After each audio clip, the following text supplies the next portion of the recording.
eta erdi joda beia, ez? Joda bez. Hasiko gara. Ondo deritzozue, hasiera emongo deutzagu arratzaldeko mahai inguruari. Bueno, jakingo dozuen moura, goizian gogoetaren gune honetan eukitzen dugu aurrez aurreko solasaldi bat, bi protagonistaren artean, goizian, bueno, aizpea goenagarekin eta Beñat Asiarirekin egon gara, eta, bueno, pixkat berba egin dugu euskal kultura, euskal herriko mugetatik kanpora, zelan nik saltzen dugun ezautzat, eurari saldu hitza ezaken, gehiairi gustaten, eta, bueno, zelan aurkezten dugun, zelan kontatzen dugun gure historio hori kanpuan. Eta hanbe, aipatu da momentu baten, amaiera aldera, bueno, komunikabideak eta, kulturari berari, Euskal Herrian bebai, zetarte moto ez zenian eta aizpeak bera aipatu dau, bereziki gainera, emakumezko sortzaileek egiten daben. Kultura horreri, komunikabideek, eta gizartiak berape, komunikabidei ze exigitze hotzen, erakusteko. Eta hori denon lana dela. Ez hau ondo ekarritza dela, arratzaldian eta hemen batu gara orain, pixkat horren inguruan ere gogoeta egiteko, ezta? Justo zuez, nire inguruan lau emakume, lau sortzaile, horraz behitzen leheke, baina kulturaz idaztea eta kritika egitea ere iruditzen niri badala sortzea, ezta? Eta, bueno, saio honetan saiatuko garena da pixka bat, euskal kulturaren alor ezberdinetan, andraskoek plazan dauken presentzia hori, horren azterketa bat egiten, diagnosi txiki bat egiten, eta, bueno, aztertzen, ezta? Alor bakoitzean andraskoak plazan bizi daben egoera hori zergatik ematen dan, eta, bueno, pixka bat aztertzen atzean zer dagoen. Horretarako daukaguz, nire eskerraldian lehenengo Iratxe Erretolasa,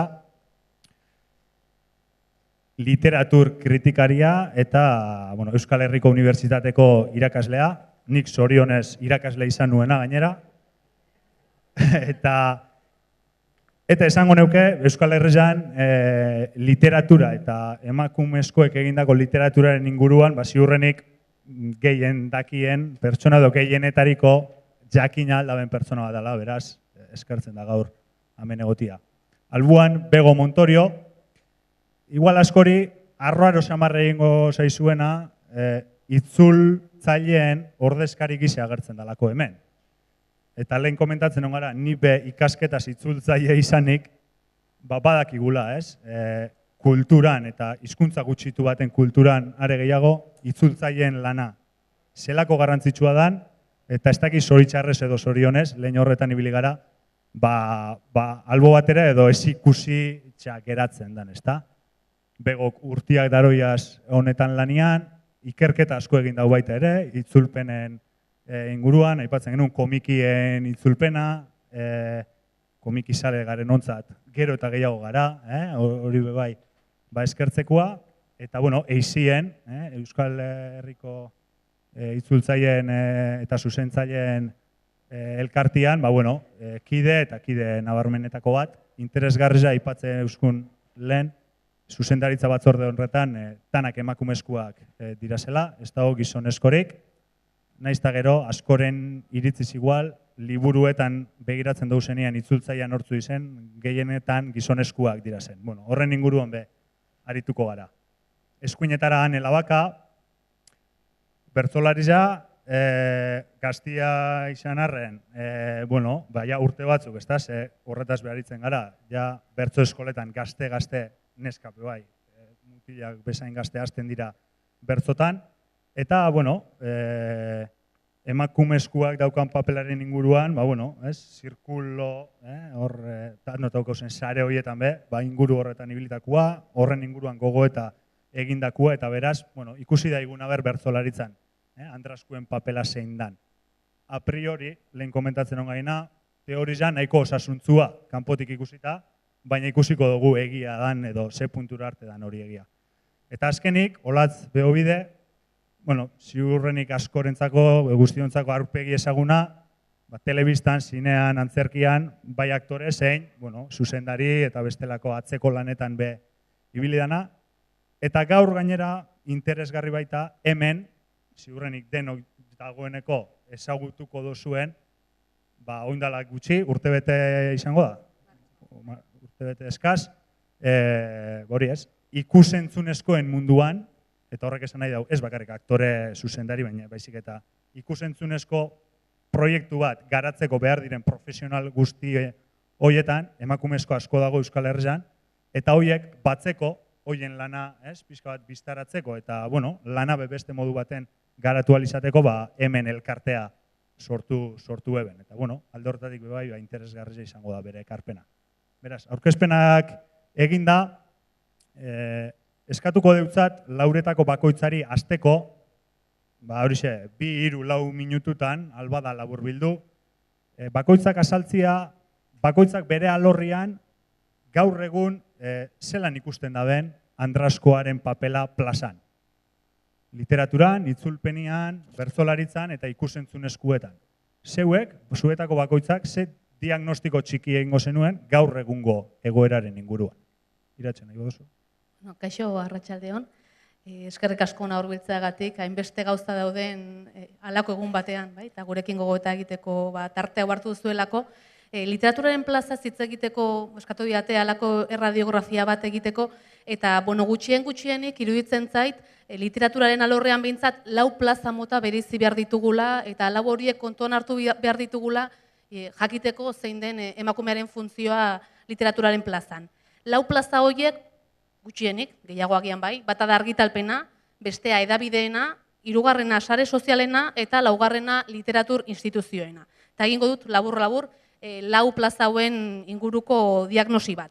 Argitalpenaren esparruan, kasu egiten badiogu datuei, eta liburuaren neurria zari naiz, ez aldizkarietan zer argitaratzen den, edo bestelako blogetan eta zer argitaratzen den, liburuari erreparatuta egia da azkeneko 10 urteotan gora egin duela portzentajeak, 15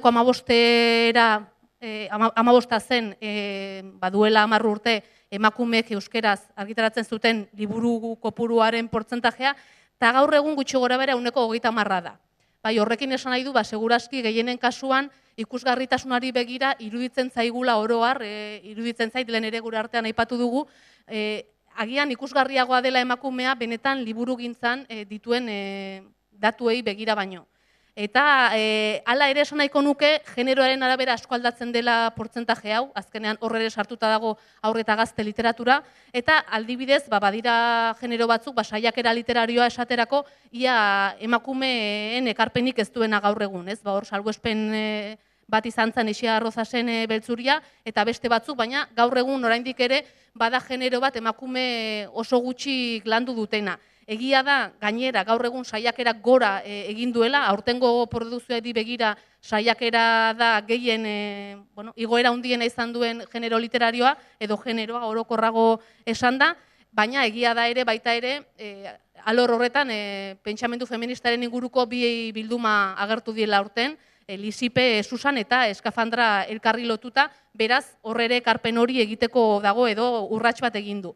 Baina bada ere beste datu bat argitalpenei begira, edo kontuan hartu beharrekoa, eta da, ibilbide luzeko idazleen kasua. Portzentajeetan argitalpena hori da, baina askoz gutxiago dira ibilbide luzea duten emakumeak. Eta hori oso nabarmena da nobelaren kasuan. Nobela da gaur egun, edo nobelak du gaur egun prestigio handiena, baina nobelaren kasuari begira, ez ditut, edo baditut atzamarrak kontatzeko novela bat baino gehiago argitaratu duten emakumen kopurua. Laura Mintegi, Arantxa Urreta Bizkaia, Itxaro Borda, Marikita Tamburin, Irati Jimenez, Lourdes Oñederra eta Lain Agirre. Eta uste dut, ez du bala, agian baten bat utziko dut kanpoan, baina novela bat baino gehiago, ez naiz ari narrazioaz eta barre, novela gintzaz ari naiz. Hori ere bada termometro bat jakiteko nolakoa den argitalpen gintzan emakumeen presentzia. Ondoren badago edabideen plaza, edabideetan iruditzen zait nabarmen egiten duela gora emakumearen presentziak, 50% baino gehiago iruditzen zait bai elkarrizketetan, bai argazkietan, eta batez ere zubetabe gintzan, gaur egun emakume idazleek presentzia handia dute, agian liburu gintzan baina handiagoa, eta horri esker ezagutzen ditugu irakurle askok horiei esker ezagutzen dute. Eta intuizioz ari naiz, baina iruditzen zait, zutabegintza hortan emakumeek euren poetika idaztankera eta pentsamenduaren berri ematen dutela, Eta intuizioz diot, iruditzen zait, irakurleek gehiago ezagutzen dutela kazetaritza lan hori literatur lana baino. Oro ari naiz. Beraz, hedabideek bai egin dute ikusgarritasunerako ekarpen hori. Hirugarren plaza, sare sozialari dagokionez, oraindik aztertu gabe daukagu sare sozialetan emakume idazleek ze ekarpen egiten duten eta nola saretzen diren. Iruditzen zait interesgarria genero ikuspegitik azterketa hori egitea, batetik badute askatasuna bere lanaren berri emateko edo sareak egiteko beste idazleekin, baina oraindik aztertzeko daukagu nork dituen jarraitzaileak, sare horien artean, kultura eragile guztien artean genero ikuspegitik ze harreman mota dauden, ez dakit, ezin dut esan, ez naiz sare sozialetan bereziki trebea, baina iruditzen zait plazari begira aztertu beharreko espazio badela. Eta laugarrena eta garrantzitsua batez ere prestigio literarioari begira da literatur instituzioen plaza. Literatur instituzioek erabakitzen dute garai batean zer den literatura, zer den kalitate literarioa, zer den kanona, azken batean literatur instituzioek erabakitzen dituzte logika literarioak. Eta justuki, hau da, esparru hortan da emakumeen presentziak azken urteotan maila txikiagoan egin du gora eta askoz motelago doa gora esparru hauetan. Editoren kasuan, egia da, postekoa dela elkarrek baduela Santxine Mendizabal editorea eta azken urteotan lan handia egin duena hor, baina orokorrean hartzen baldin baditugu argitaletxe literario esanguratsuenak, editorez, zibilbide luzeko editoreen kasuan, emakumerik ez dugu okerrezpanago. Sari instituzionaletan, salbu haur eta gazte literaturan emakumerikia ez dago, eta gutxi gora bera hori da literatur instituzioen panorama. Beraz, plaza batzuetan gora egin du nabarmen presentziak, baina literatur kalitatearen eta batez ere literatur prestigioa jokoan dagoen eremuetan hor nolabait oraindik lan handia egiteko dugu. Hemen utziko dut, bai, denbora emateko bestei. Bueno, itzulpen gintzan, zenean, ez dakit inok ze sensazio duen, gizonezkoen esparru baden edo ez, nahiko ikusezin garen ez, itzultzaileok beti gelditzen gara horatzean, uste dut inork ez duela percepzio oso argirik, emakume asko dagoen edo ez. Baina egia da oso lanbide feminizatua dela. Eta ez da oraintze hasi. Oroar, itzulpen gintza oroar, itzulpen teknikoak, bestelakoak, interpreteak, euskarara itzultzen duen jendean artean 2006an, Seadekok egin zuen azterketa bat, eta hori ikusten zen pare zegoela. Bataz beste, gizonezko, eguneko 50 zegoela.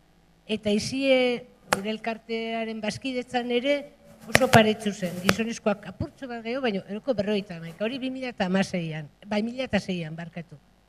Gaur egun, datu orokorrak ez dauzkat, baina izien, eta izan daiteke pixka bat bestearen lagin argigarria, eguneko 50 terdi garaia emakumeak eta gizonen presentzia txikitzen ari da.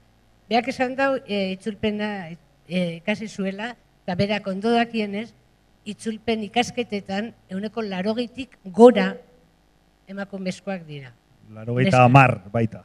Bai, datu zehatzek ez dudan ez nintzen esate eusartzen, baina 85 ere, en fin, gertu. Orduan, batetik oso lanbide feminizatua da. Behiratzen badiogu literatur itzulpenari, hor gauzaria aldatu egiten dira. Eta esatako hartu ditut bi urte tarte, konparatzeko 1980tik 85era, 5 urteko bat, eta 2010-2015.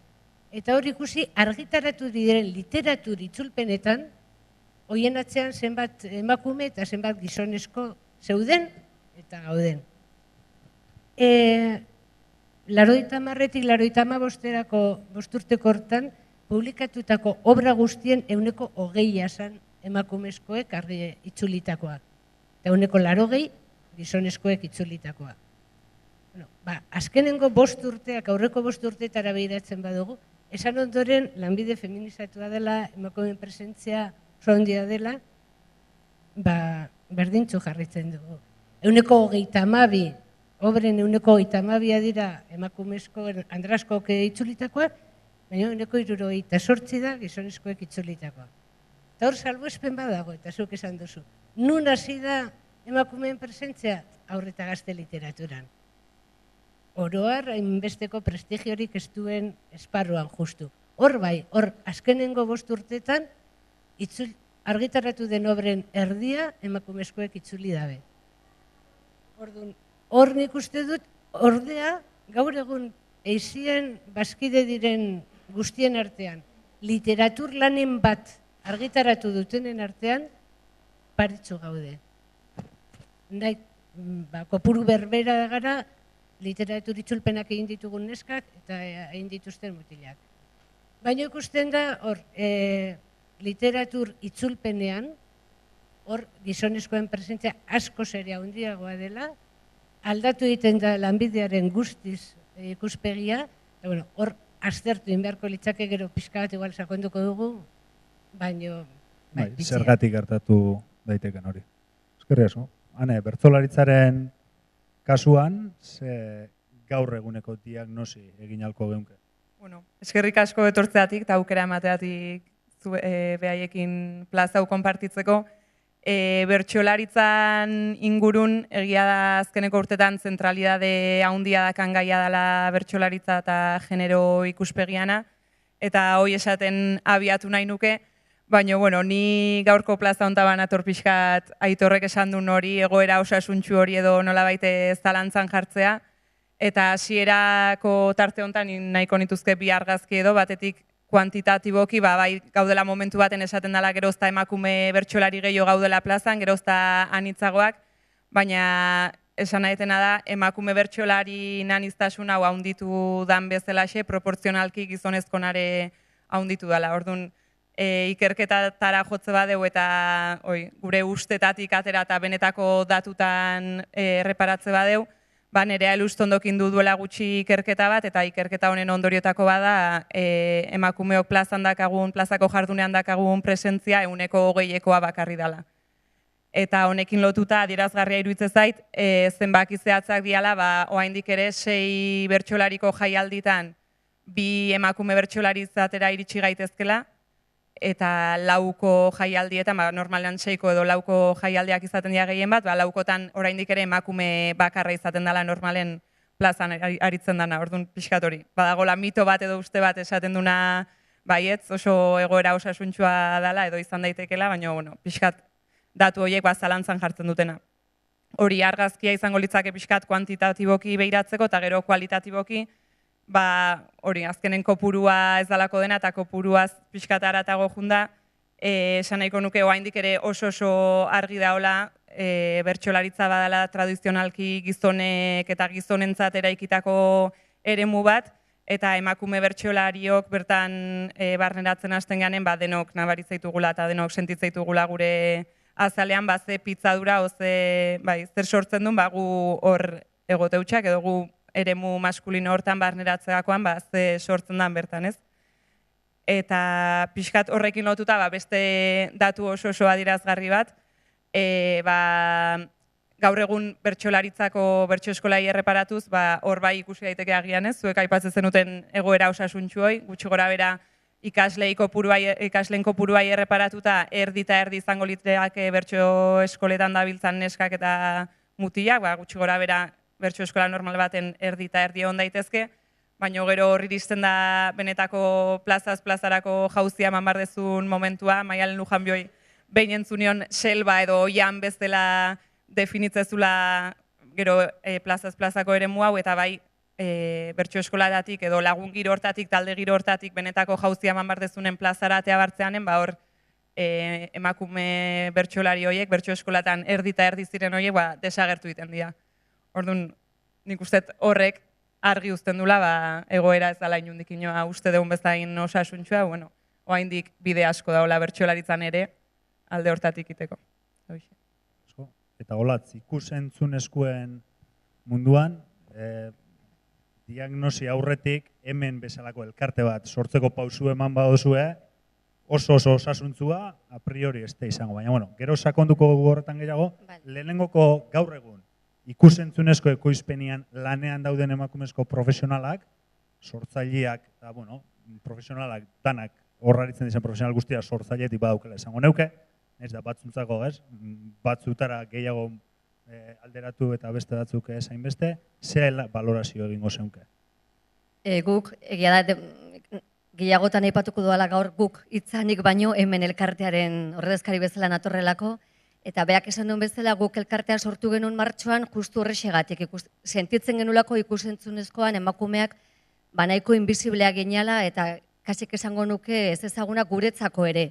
Askok eta askok ez genula elkarrez zautzen, nik neukez nekin fokista bat zegoela, tekniko munduan zenbat emakume zeuden lanean, eta beti ohitura batzuk hartuta ditugu, normala da bezala olako lan artistikoetan ere, ezagunekin, konfiantza mate izutenekin, kasi familia deitzen dugunekin lan egiteko, ekipoak sortzeko, eta horrexegatik igual lehenengo pauso eritu zitzegun oso garrantzitsua datu base bat egitea.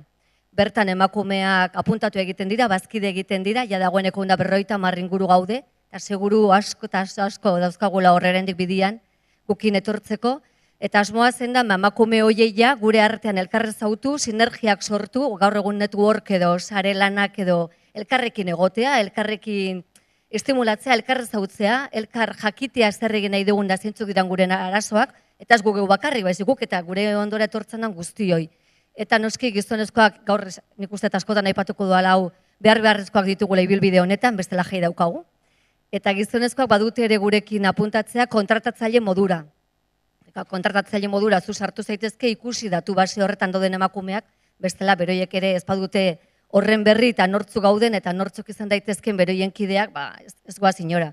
Eta hor bai emakume eta gizonei irekia dagoela, datu base hori, eta hor 30 hor oraindik juixago gaude. Hor segurazki gizonei ere hobeto adierazi behar diegu gure asmoak eta elkarrekin egin behar dugun lan hau, ez?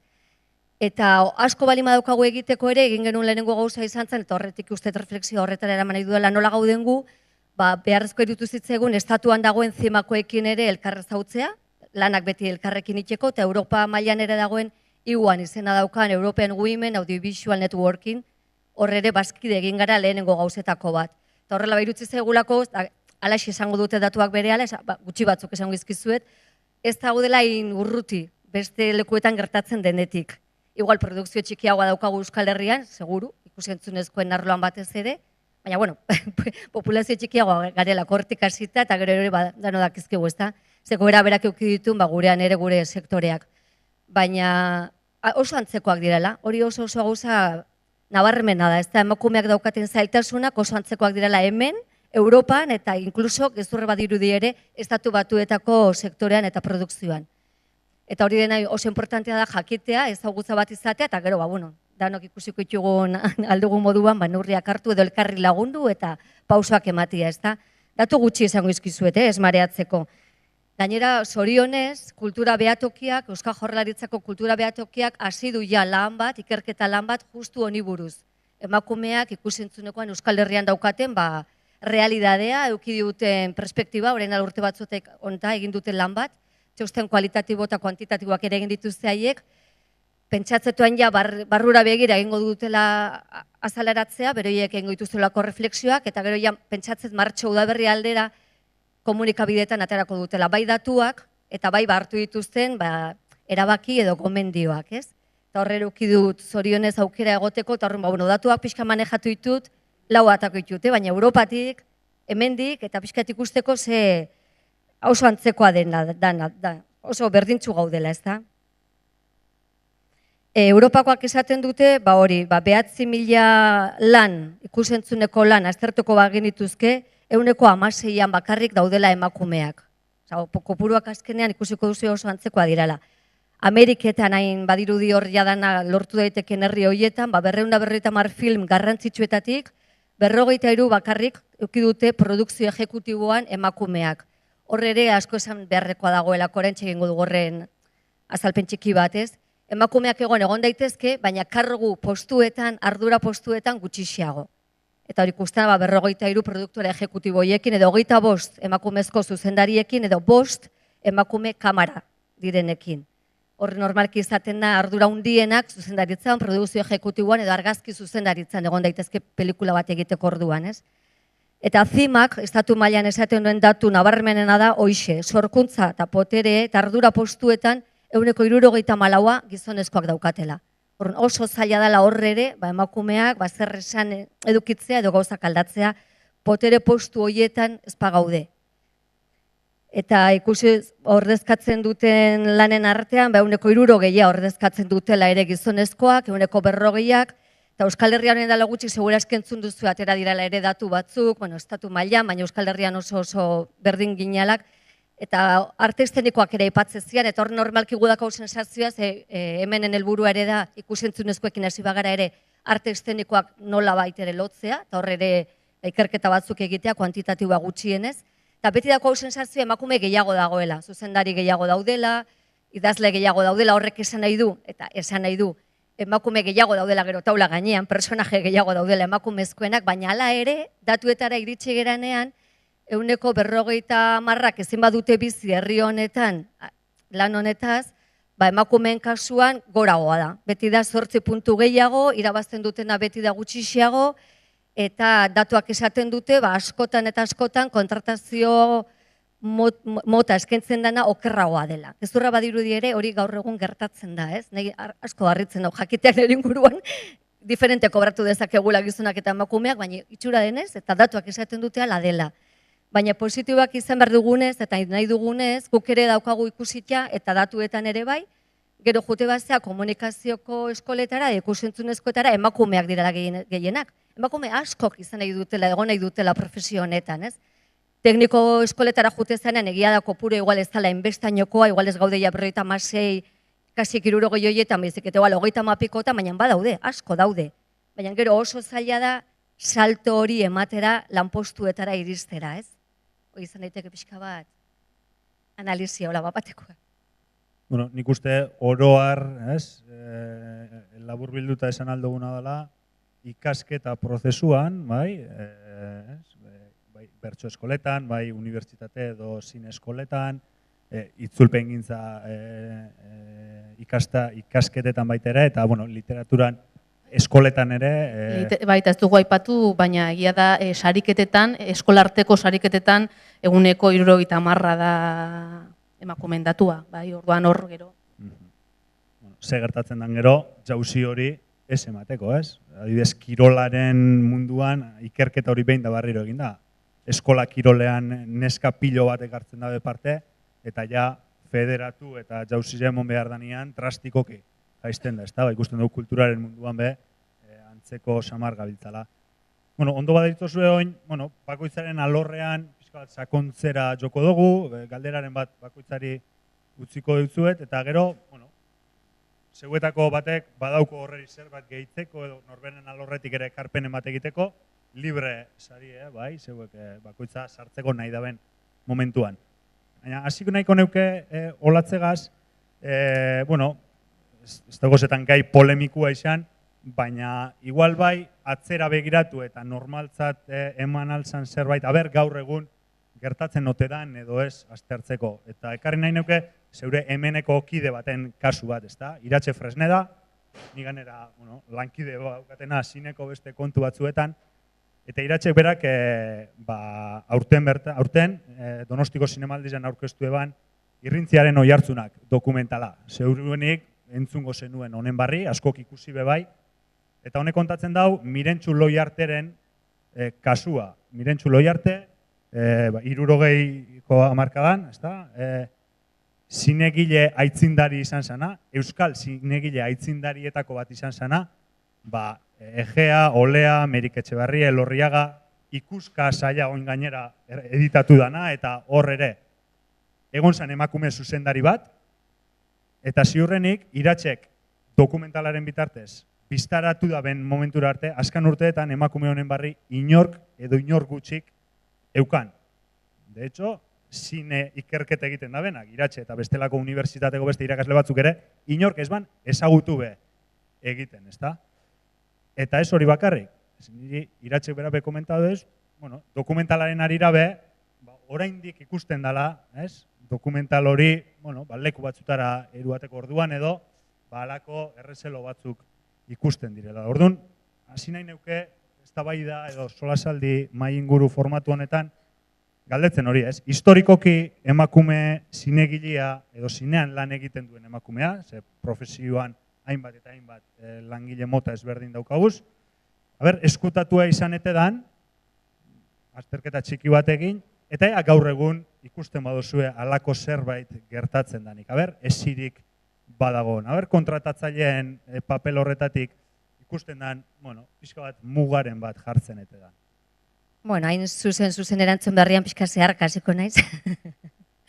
Iratxek aipatu zuen, orain dela ja 2 urte egin zuela eurako, ez da egin zuen lan bat zinegile honi buruz, Mirentxori buruz, eta lan hori ja Euskadiko Filmatekak atera zuen. Baina hala ere, berak pelikula egin arte emakume honi buruz nik neuk ere nekien ezer. Eta hori horrela da, horren egia da, batzutan naiz eta pertsona batzuk saiatu behar ditugula komunikabideak, baina bete-betean hor oihartzuna ematen. Gaur egun, sare sozialetan egia da, badaukagula dano kapazitatea proiektzio handia izateko, baina ere desagertzeko, oso erresa daukagu, hainbeste informazio dago. Eta emakume honek egintzun, 78an egintzun irrintzi izeneko lan hau, eta badirudi, baina igual egingo zuen lantxo bat, garai hartan eman zioten kalitatezko zinema saria, estatu mailan ematen zan sari bat. Horren, ez zan hain lantxoa izango ba. Eta gero ikuska 12 egin zuen, baina berak arrazio politikoengatik hemendik joan egintzan, aldindut zan, eta ez zituen ja lan gehiago egin, baina esan gauza personal bat, ez bera aukera badia, beste gauza batzuk egiteko. Baina egin zuen lana oso deigarri izan zen bere garaian da. Orduan etzan ezaguna izan, eta hainbeste urtetan isilpean geratu da, ez?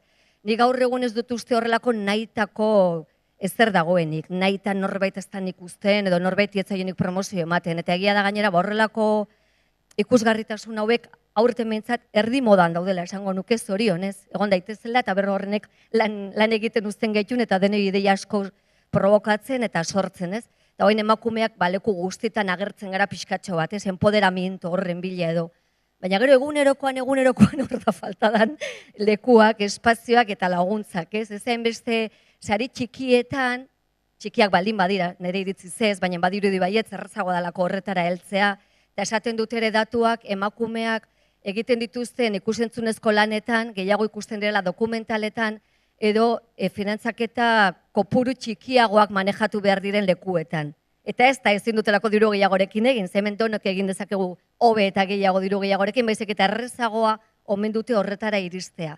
Labur metraietan ere ari dira agertzen betita gehiago, gidoilari badirudi ere eskaeretan, eskaerak ere oso importantea dira aztertzeko nez eta gero emaitzetan diru gutxi dagoenez, ez dira hainbeste, baina balin badira 100 piko iritsi diranak eta horietatik 30 edo 40 emakume balin badira, talen 20 hor badago ja intentzio bat eta horrean iristen dira. Baina zoritxarrez ez dira hainbeste ausartzen diranak edo lortzen dutenako, bere bure ikusten dutenak finantzak eta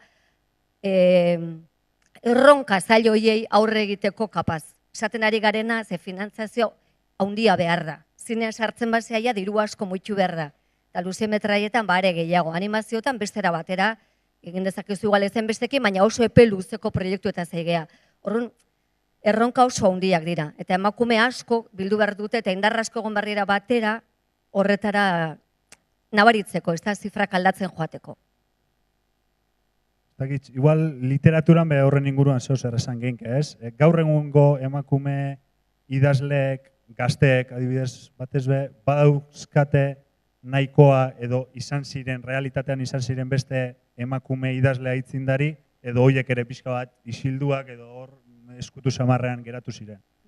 Nik uste literaturaren historiarekin eta ikuspegi historikoarekin oro har dugula arazo bat gaur egun euskal literaturan, ez bakarrik emakumearen ikuspegitik, azkenean gaur-gaurkoa eta unean-unekoa irakurtzeko, edatzeko eta zabaltzeko ohitura dugula. Orduan, batetik hori esan da, ez dut uste horrek egia da gero zailtzen duela emakumeek historian egin duten ekarpena gogorak hartzea, baina iruditzen zait orokorrean gaur egun literatura dela aurten egin dena, 2017an izango da 2017an egin dena, eta galdu duela pixka bat edo galtzen ari dela ikuspegi historiko hori.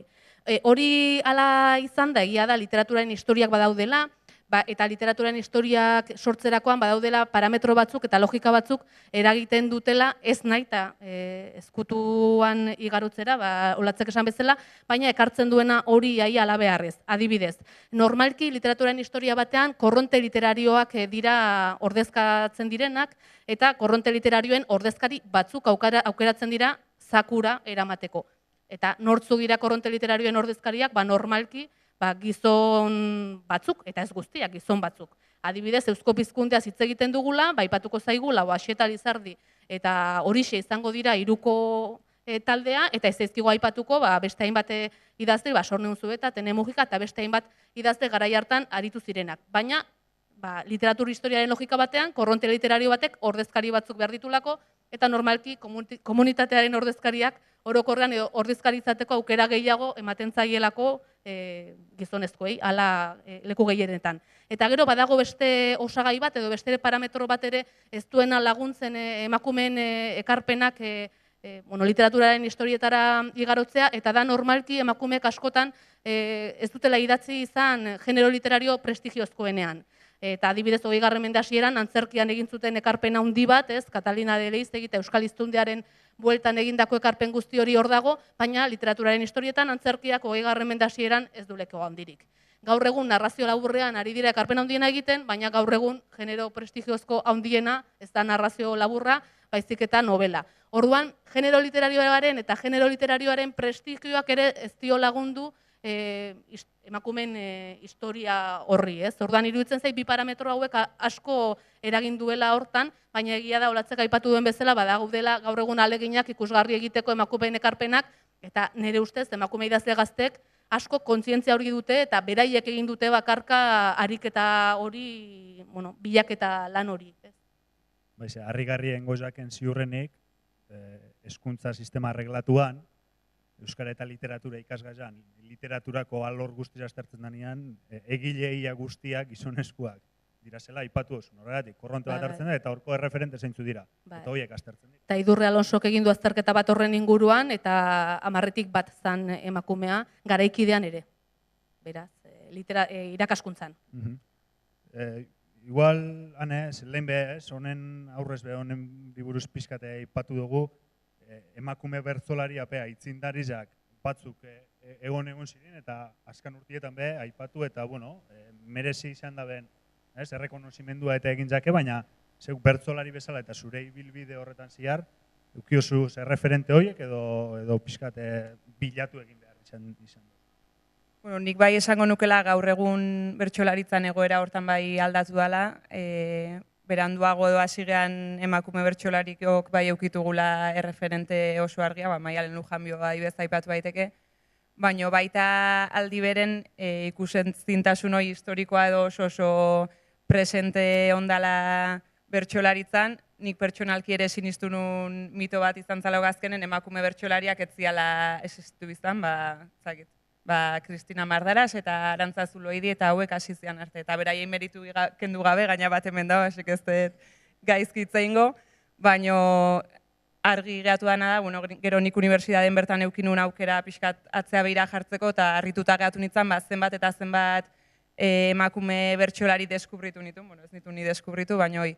Eta orduan bai azpimarratzea emakume bertsolarik existitu izan diala beti, bakarrikan antzeko zerbait pasako litzake, prestigiatua edo baloratua izan dan eremuetan ez dira, hau da, plazako jardun hortan ez dira egon, kantatu dute, idatzi dute, indute bertxotan, baina indute edo konbentuetan, jostundegietan, edo beste eremu pribatuago batean, sukaldetan ere asko, eta orduan emakume bertsolariak beti existitu izan dira, eta adierazgarria iruditzen zait, bi paradoja kontatuko izkizuet, hasteko bertsoekin zer ikusia duen lehenengo lekukotasuna 1952ko Bizkaiko Foru Zaharretan agertzen da, eta paradogikoa da nola emakume bertsolari batzuk aipatzen diren, profazadorak izenekoak, eta justu foru hauetan debekatzen zaien kantatzea. Orduan, debekatzerako esan nahi du, nahiko ohitura zabaldua zela, behaiek hiletetan eta kantatzen zuten hildako senide horien inguruan. Orduan batetik hori, lehenengo gaur egun ezagutzen da lehenengo lekukotasuna emakumeekin lotuta dagola, eta bigarrena kuriosoa intzait betianik, Bilintx denok ezagutuko dezue, Bilintx denok ezagutzen dugu. Bilintxe dauka bertso sorta bat, non Hondarribiko Josepa bat aipatzen duen, Hondarribiko Josepa hau ez dugu denok ezagutuko noski, eta berak aipatzen du, desafioa botatzen dio, bertxotarako desafioa botatzen dio bertsoien bidez, eta adierazgarria nola aipatzen duen testualki, Dama bertsolari bat nola bazegoen, zeinak Euskal Herrian parerik ez zuen, berak horren berri izaten du. Eta paradogikoa da hori, nola Bilintx denok ezagutzen dugun arren, berak desafioa botazion emakume hori, inorrek ez duen ezagutzen, eta bere aipamen hortara bakarrik mugatzen den. Orduan, Carmen Larrañagak intzun lan handia emakume eta bertsolaritzakin lotuta, eta beak esaten duen ideia bat iruditzen zait oso azpimarragarria, bertsolaritzan definizioa simplifikatu indala eta lotu dala bakarrik plazako jardunakin, eta simplifikazioak askotan, kasu honetan bezala aztura dakar berarekin, eta ez da kasualitatea, zein dian aztu dianak edo zein dian ezkutatu dianak eta zein dian isiarazi dian horiek. Zuek entzuten iruditzen jat, itzulpen gintzan be, igual antzerako gogoetaren bat labur badabe egin aldogula, ze zentzutan. Euskarara ekartzen dugun literatur ekoizpenetik, suposatzeot, gutxiengo bat izango dela emakume idazleek sortutakoa. Bai, jakina. Gaina horria itzulpen gintzan lotzen da, berak aipatu dituen lau argitaletxeak sistema guztia, sistema literario guztiarekin. Zer euskaratzen da? Nolabait ospea duena, ezaguna dena, representatiboa ustez dena, eta horiek ez dira izaten emakumeak. Beaz, emakume idazle askoz gutxiagoren lanak itzuli dira. Eta euskeratik beste hizkuntzetara ere gauza bera. Adierazle bat behar da, idazle bat beti izango da gizonezkoa. Salvo eta aur eta gazte literaturan azkenengo urtetan hor bai. Emakumeek daukate presentzia handia. Orduan, emakume gutxi euskaratzen dira eta emakumezko gutxik euskaratzen dute literatura, baino egon badago esateko antzerkigintzan gure aitzindali Dolores Agirre eta baditugu izugarrizko itzulpen lan politak egin dituztenak.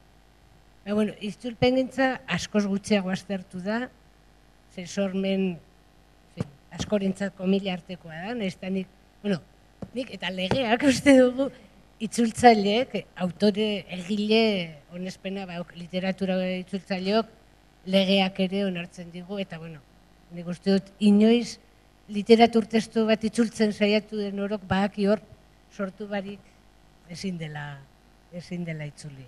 Orduan, hortan ez dago ezberdintasunik. Ez bada ez da gutxiago ikertu dela.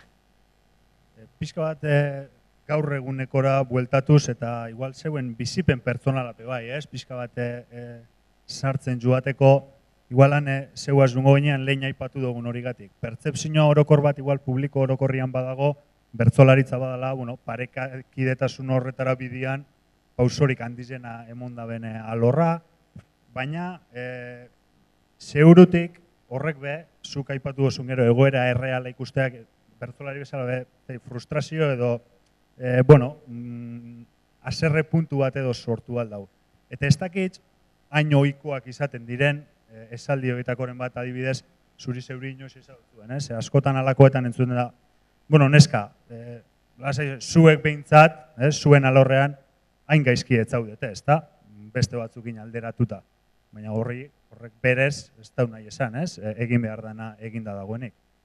Hoi nik uste ez hain gaizkioteak ez dula esan nahi guztiz ondo gaudenik, eta aipatuko ditutola okurritu zaizkiten adibide batzuk, zertzela batzuk gaur egungo egoerakin lotuta pixkat. Hasteko lehen esan deten jauzi hortan ze pasatzen denez, bertso eskolatik, talde girotik, jolas girotik, selbara edo janera, plazaz plazako jardunera salto egitean, emakume bertsolari bati ze gertatzen zaio, zergatik mila arrazoi hon daitezke, baina zergatik indezake momentu baten atzera. Hasteko, uste argi daula, emakume bertsolarik eta orokorren emakumek ez gehala jendaurrerako eziak izaten, eta horrek pixu handia hartzen dula, plazaz plazarako pauso hortan. Bestetik esango nuke bai, bertsolaritzan orain arte eta oraindik ere bai, ez da aldatzen aidan, gizonezkotzat jotzen dian edo maskulinotzat jotzen dian ezaugarriak diala baloratzen dianak oraindik ere. Guri bertso eskolan beti esan digute altu kantatzeko, paparra aterata eta hanka zabalduta, eta hori, potroak izatearekin lotzen dago oraindik ere bertsolaritza, nolabait esateko.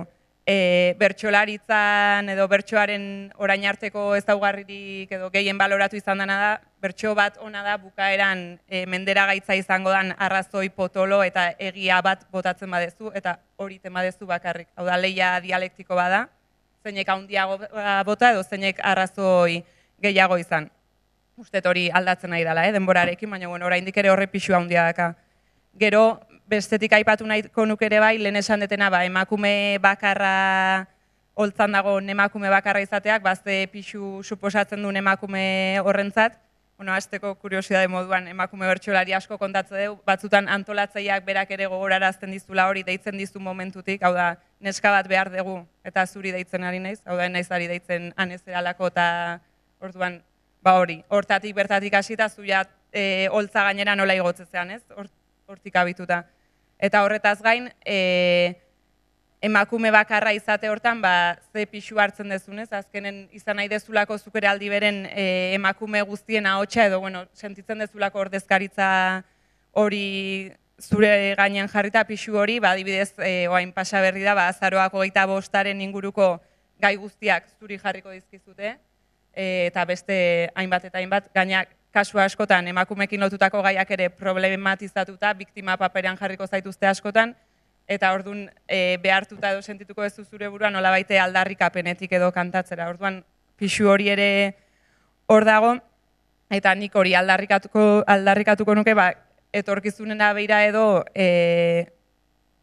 emakume bertsolarin eredu ezberdinak beharko genituzkela, ez? Azkenen izan gehala bai saioko emakume bakar hori, pertsonaia laua, eta emakumeari tokatzen zaion horri erantzungo diona, orduan pasako barko ginakela ez izatea 6 bertsolari, 5 gizon perfil ezberdinetakoak eta saioko emakume bakarra, baizik eta emakume eredu horiek ere aldatzea. Eta pixkat horrekin lotuta baina arte ez dugu aipatu, baina hitzaldian edo baina inguruan izena bera plaza, Antrazkoa plazan edo zen, eta horrekin lotuta nola Plaza Andreak izateak ze kostatzen undez. Termino hori ez da existitzen, berez, ez da existitu izan, hau da, plaza gizona denok dakigu zer da, baina bere baliaukide femininoa edo ez litzake existituko, eta orduan zenba kostatzen zaigun, guri berez ez dagokigun eremu batean sartzea, hau da, jendaurreko hortara salto egitea, eta horrekin batera ez dagokigun leku batean gaudela justifikatzeko nola bihurtzen garen oso autoexigenteak, eta nola eskatzen diogun aldiro emakume bertsolariok zerbait excepzionala egin nahi izatea, hori azkenean justifikatzeko, ez? Nola baita ez dagokigun leku horretan gaudela.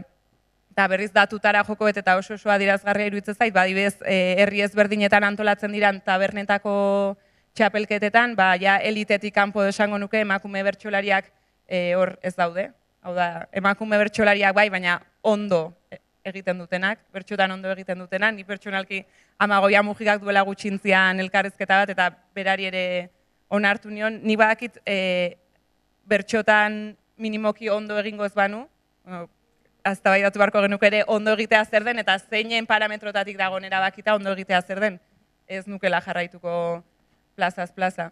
Eta hori, adibidez, orain justu Bizkaiko txapelketako finala izango da, Bizkaiko final hartzen badezu, badirudi argazkia parekidea dela, 4 emakume eta 4 gizon iritsi dira finalera, baina oso adierazgarria da, txapelketetako atzeko fasetara jotzen badezu, hor apenas dagola emakumerik, eta netzako ez da kasualitatea, hasizian emakume horietako gehienak azkeneko fasetara iritsi diala.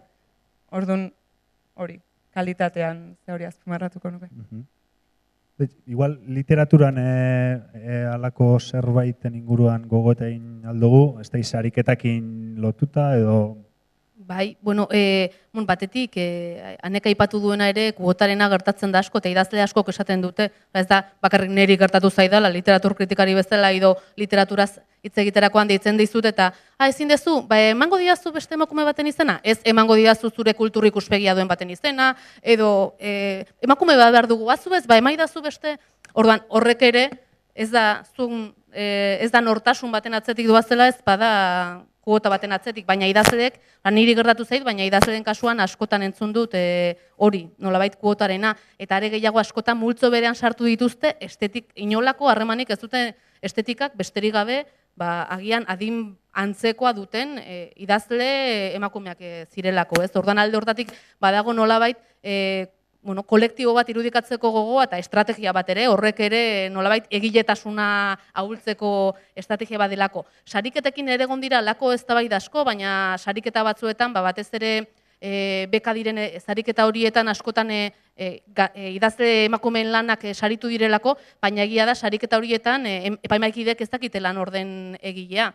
Beraz, bada pixkat maltzurra ondoren egiten den irakurketa, epaimahaikideek ez dute zertan jakin, gero baldin badakite horia, baina ez dute zertan jakin, beraz, arauak kontuan hartuta ez dakiten orden egilea, beraz, idazle emakumeen lana saritu bada, ondoren esatea, saritu dituzte laguntzearren, ez askotan esaten delako, edo bintzat diskurtso bat badago, ez dakizuen ontzat, saritzen dira laguntzearren, azken batean, behar da laguntza atxo hori egitea.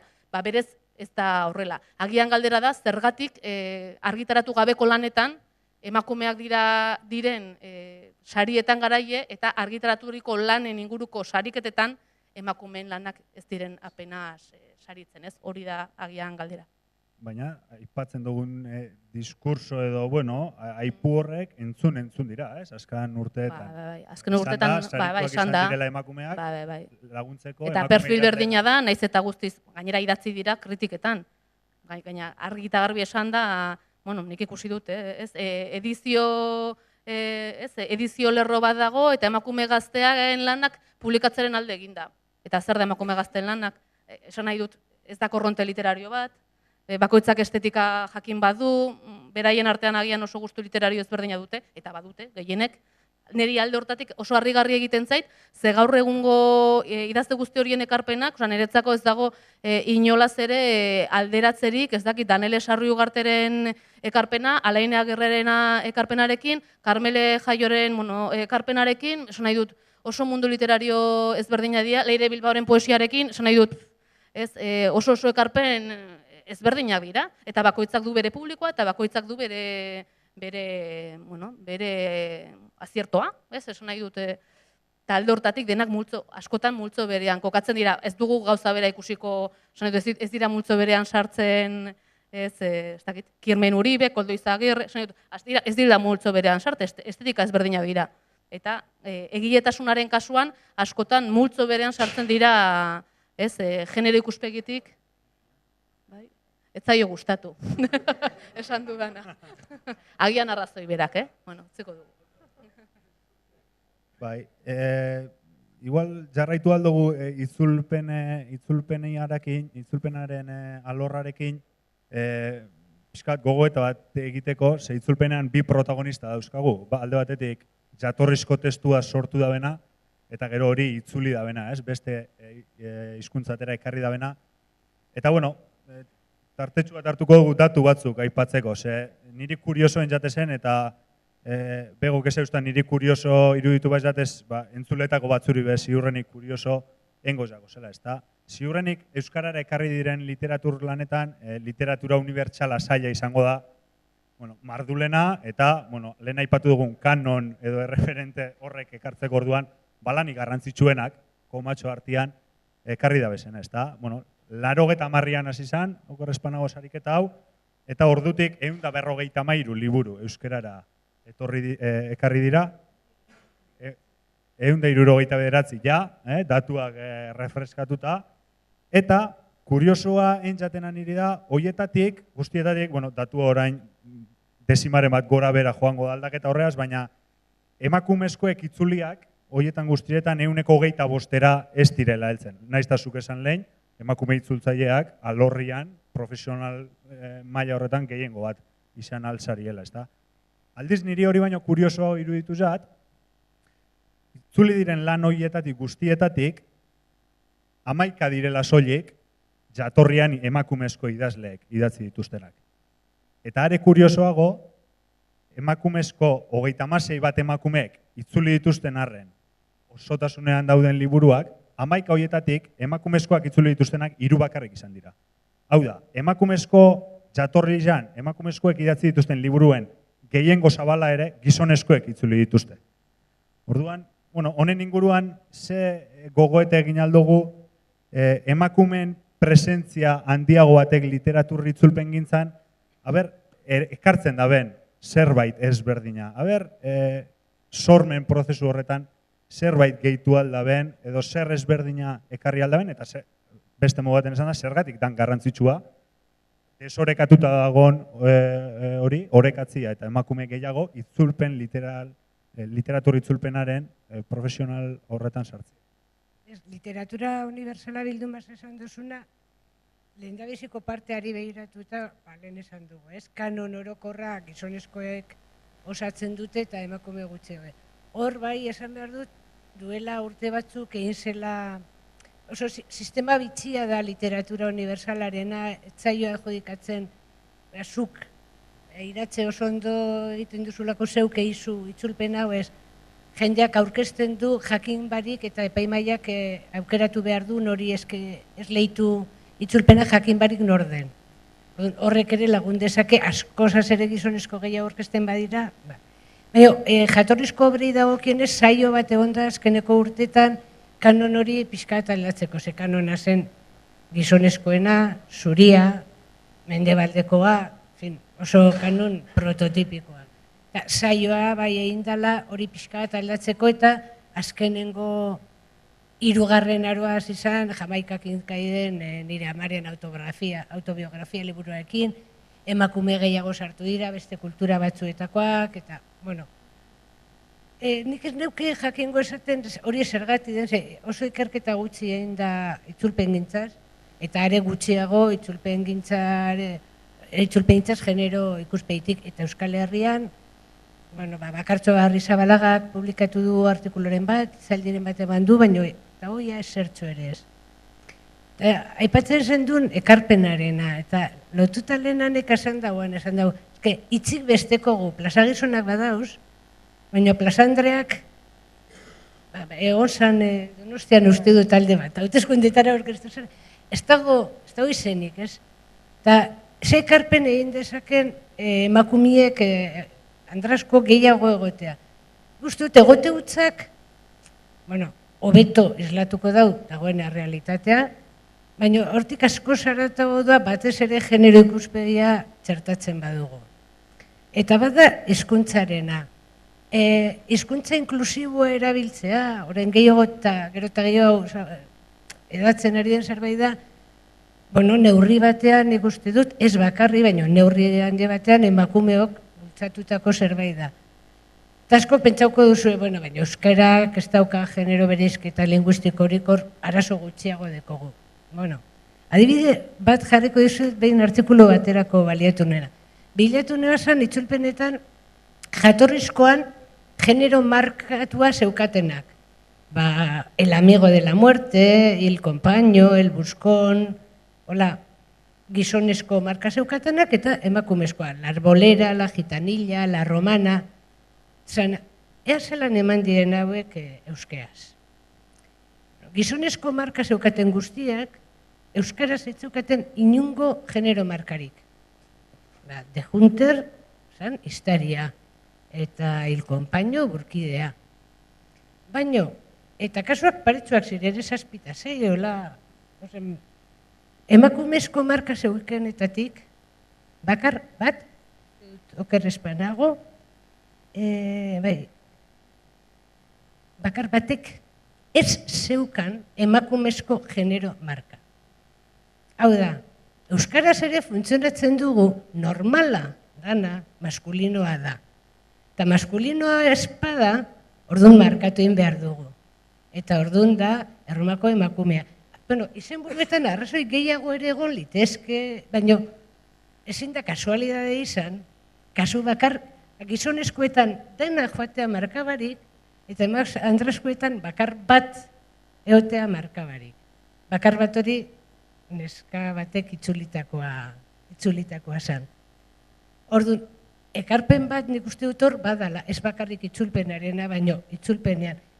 Eta horrek ere nik uste dut askoz garrantzitsuagoa den zerbait ikustarazten du. Lehen esan dugu, Gabego Montorio, seguruen ez duzue ezagutuko itzultzailea da eta liburuen atzekaldean. Bestela ere ez dakit ezagutuko nintuketen. Baina, bueno, egia da itzultzailea horatzean dago, eta neuk ere hasieran sinisten nuen, itzultzaileriko berena zela, itzultzaile gardena, igertzen etzena, espaseunde bezala, hori zen itzulpen, hori da, gasur galanta. Ez da posible, inok ez du itzultzen, itzultzen dugunean, esku hartzen dugu, nahi eta nahi ez. Gertatzen dena da, ukatu egiten badugu, orduan, nagusi diren ideologia eta iritzien arabera egingo dugu, eta markatu gabeak izango gara, ez guk aukeratuta, markatu gabeak izango gara, segitzen baditugu irizpide nagusiak. Eta niretzako ekarpen handienetako bat, bai itzulpen feministak egin dauen eta itzulpen postkolonialistek, hori da, agertzea egon dagoen zerbait. Itzulita irakurtzen ditugun liburuak pertsonek itzuli dituzte. Eta pertsona horiek inoiz ezin gara izan itzen aukera hartasiera jarri edo gure ize jarri irakurlearentzat, segun zein den irakurlearentzat, zein den irakurleak aldatu egiten dautzo, itzen aukerak berak. Orduan, hortaz niretzako, ekarpen niretzako bat izan da, hortaz kontziente izatea. Oain dela, dute bendu da laikua, Eider Rodríguez eta Belen Gopegi egon ziren Donostia 2016ko programaetako batean gutun trukean. Eta euren gutunetan esaten zuten gorputz batetik idazten zutela. Zela berdin eta kultura batetik eta bizipen batzuetatik. Itzultzaileok gorputz batetik itzultzen dugu. Eta kultura batetik ekartzen dugu eta kultura batera ekartzen dugu. Eta gura barik ere, pentsatuz, ez ni saiatuko naiz ez egoten. Hori da gezurrik handiena eta hori da ideologia dominante guztiek lortzen duten garaipenik handiena. Ez dago ideologiarik, horrek esan nahi du nire, ideologia nagusi hori dela. Euskal Herrian denok dakigu ondo nazionalistak euskaldunak gara izatekotan. Espainian ez dago nazionalismo hori denoi iruditzen zaigu, begibistako gezurra. Baina itzultzaileriko berena egertzen ez dena hori itzaigu iruditzen, begibistako gezurra. Nik hortik ikusten dut hori da lehen pausua. Emakume gehiagoteak genero ikuspegia dakarren neurrian, hori ikustarazten du, aizue, hemen inorez gara neutralak. Horrek ez du esan gure testu hartu eta testu horregaz buruzun egingo zune, ez? Baina egiten duzun hori kontziente izango zara. Eta kontziente izango zara, hori, hilkonpaino burkide itzultzen ari zarela eta emakumezko horri ordea emakumea jarri diozula. Eta kontxo, orduan pentsatu ingo duzu. Eta jardun dezakezu beste modu batera. Baina lehendabiziko pausua hain simplea da hori ohartzea. Eta hori nik uste dut horrek zabaltzen duela beste praktika batzuetarako ate oso emankorrak. Bai, horren arira, iruditzen jat interesgarria izan leikela literatur munduan eta pertsonaien sorkuntzara, jatorrizko hizkuntzara joz, euskeraren kasuan, oroar, idazle batek pertsona batzuk diseinatzen da bezenean eta garatzen da bezenean, ez da itxiratxe alderik egon aldan, edo ezberdintasunik dagon, emakumezko protagonista bat, adibidez, novela bateko emakumezko protagonista bat, gizonezko batek eraikitzen da benean, edo emakumezko batek eraikitzen da benean. Igual batek esango, idazlearen araberako gauza da, generoak ez dauko zertan hor eragin, edo igual bai, ez dakit horren inguruan zelan genero posizio horrek idazten dabenarena eta protagonistarena zerbait.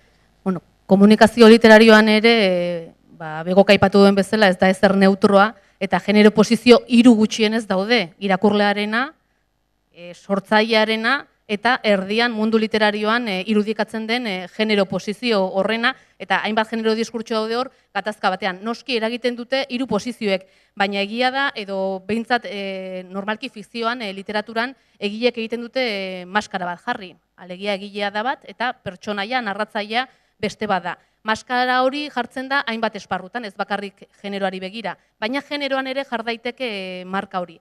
Badu ezaugarri bat ere genero markak narratzailearen kasuan edo pertsonaiaren kasuan jartzen denean, batez ere ezaugarri hori da eta da pertsonekin gertatzen dena. Batzutan ez, feminismoak hori oso landua du, pertsona bat identifikatzeko genero marka behar dugu, jakin behar dugu gizon edo emakume lehen.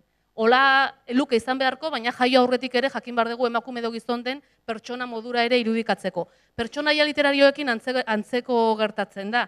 Egia da, egon badaudela genero markarik ez duten pertsonaiak, eta euskal literaturan badugu ez, Itxaro Bordaren novela, hobe, oraintxe esango dizuet, novelaren izena, Susan argitatu zena 2010ean, ezer gabe hobe, eta novela hortan genero markarik gabeko pertsonaia literario bat irudikatu zuen, eta ariketa hori egin zuen, ariketa literario hori hala egitekoa. Baina egia da, orokorrean oso zaila dela halako ariketa bat egitea, eta normalki egileek jolas egiten dutela genero literarioarekin, genero sozialarekin bere literatur lanetan. Batzuetan jolas egiten dute, genero aurriritziekin apurtu egiten dutelako, eta irakurlea hor tartean sartzen dutelako, beste batzuetan jolas egiten dute normalean, edo behintzat esperientziak niri hala esaten dit, egile batek pertsonaiari ezpadio genero markari jartzen, normalean irakurleok identifikatzen dugu pertsonaia hori eta egilearen generoa bera dela.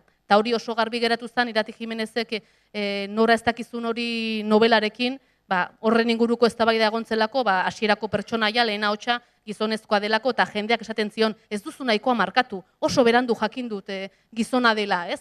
Eta hor oso garbi ikusten da, gure lehenengo jarrera dela, markatu ez baldin badago pertsonaia, orokorrean uste dugu da idazlearen genero marka edo genero posizio beretik mugitzen dela. Orduan, horrekin jolas egiten dute, eta Kenok ere estilo ariketak lan horretan jolas egiten zuen. Estilo ariketa horietako bat da generoarekin jolas egitea. Beraz, niretzako ona da zentzu hortan, ez? Jakitea, badaudela genero aurreritziak eta hori erabil daitekeela sorkuntzarako.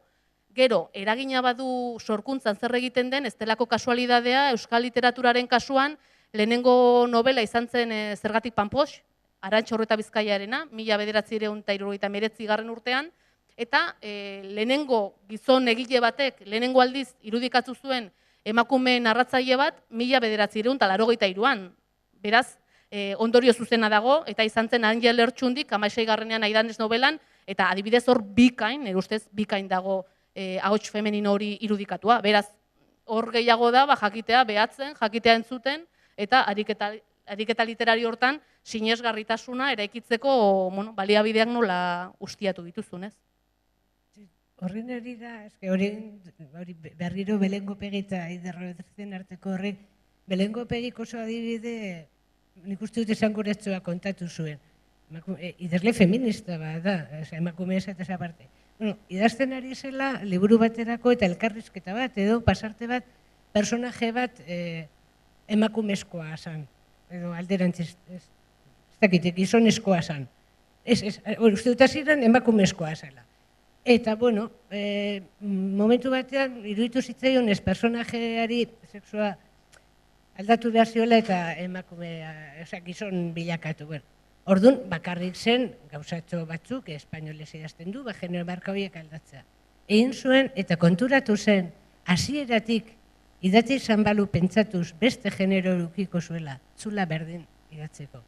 Eta horrek esan nahi du, genero, ideologia, percepzio, kultura batetik, kantatu, idatzi, filmatu egiten dugula.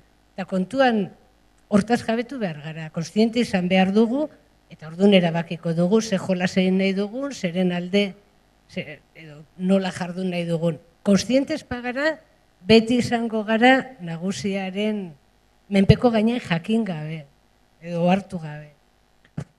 Zinearen kasua adibidez bebai hartu aldugu, hor bebai gustozu garrantzi berdina eragin ezberdina eukileikela lehen aipatu zuzen pelikula baten langile asko dago, baina klabe izan aldiren horretan. Zuzendari bat, gidoilari bat, pertsonaiak garatzen dituen hori, emakumezkoa izatiak. Danak dakaz errekusia, berak aipatu duen moldean, gidoilari batek idatzi zuen dela gutxi esanaz, guk garbitzaile jarri genuen, ez genuen esan emakumea zenik. Egia dela, azkar egiten dugula olako irudik azkar bat, ez? Eta esan, garbitzailea bada, euneko 85ean esango genuke, emakumea jarriko lukeela, zuzendari batek, edo castingeko zuzendari batek, edo azkargoaz. Eta horregatik benik uste badaukala garrantzitsua, gero norberak nahi duen egingo du. Eta emakume asko haserretzen dira beti galdetzen dietelako hori, ez? Baina hor zu emakume izanik, zure pelikulak, ez dago beste galderarik? Emakumea da galdera bakarra, ez? Emakume naizen, nire horregatik idatzi duan protagonista, eta normala da, ez?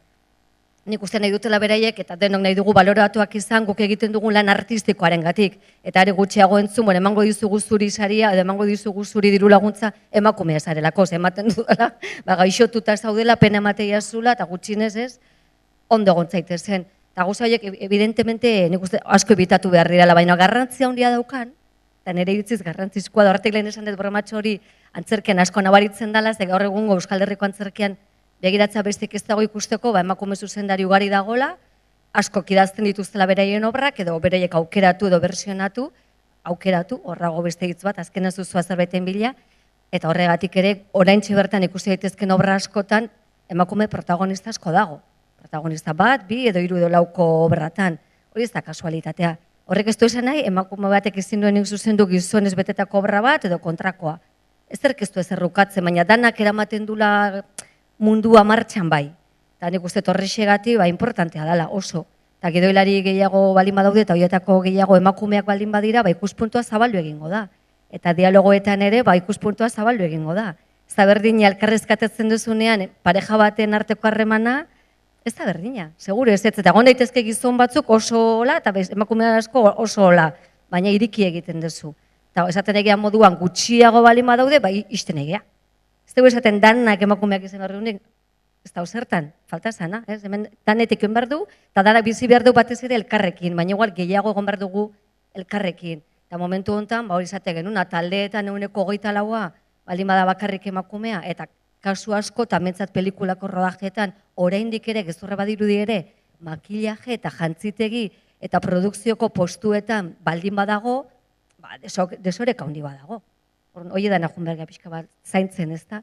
Eta gure kasuan hemen bezala, naiz eta horrek ere emakume askori aserratarazten die, normala dan bezala esaten dugun guztionen gatik, emakume izategatik bakarrik ez, emakumea eta hona dalako. Bestela horre ezin dalako egon, hori garbi dugu.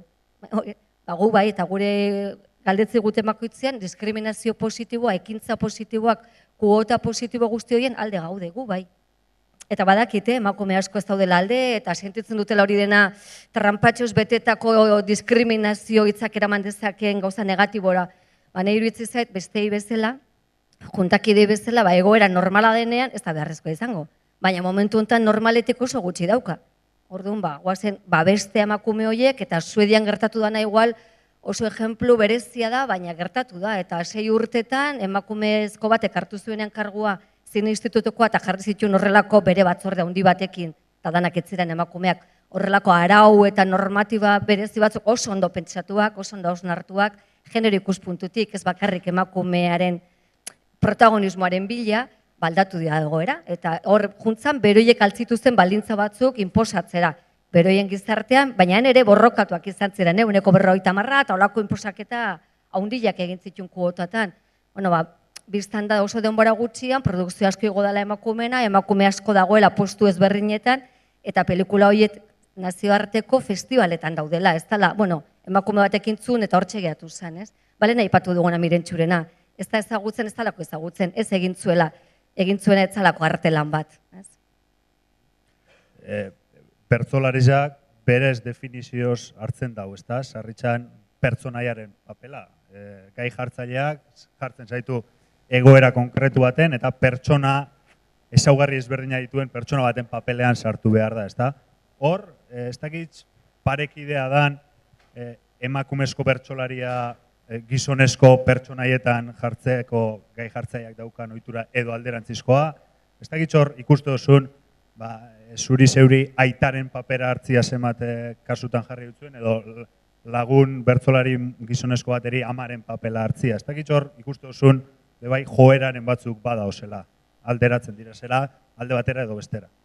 Bueno, bertsolaritza bada azken finen etengabe rol ezberdina jokatzea edo ez, pertsonaia ezberdinen larruan sartzea, bertsolaritza, gai jartzaiekin eta gaien trataerakin emango liguke beste mai inguru oso bat iteko, baina gauza batzuk aipatzeko beste gabe gainetik.